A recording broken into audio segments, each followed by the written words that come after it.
Madame le directeur général adjoint des Nations Unies, distingués invités, c'est pour moi un honneur d'être parmi vous en ce moment solennel à l'occasion de l'inauguration de la cloche de la paix.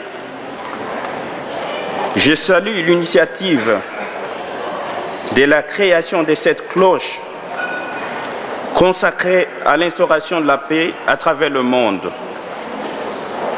La République démocratique du Congo, mon pays, épris de paix et de justice, a grandement besoin de cette cloche. Après une décennie de guerre, les Congolais peuvent témoigner des méfaits de la guerre et des bienfaits de la paix.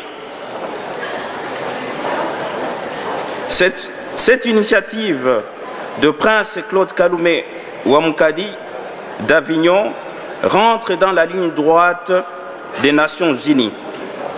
J'ai saisi cette opportunité pour remercier le secrétariat général des Nations Unies qui fournit d'énormes efforts pour la restauration de la paix en République démocratique du Congo.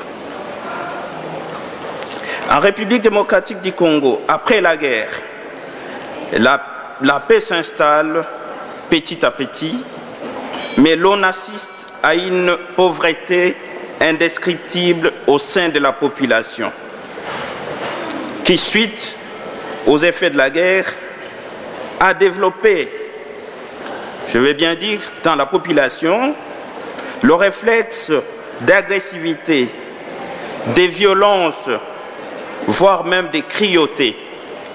Tout ça dû à la pauvreté occasionnée par la guerre.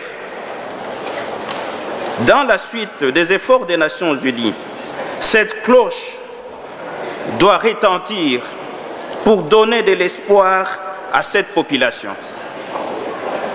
Elle doit retentir pour lui réapprendre à donner le sens à sa vie.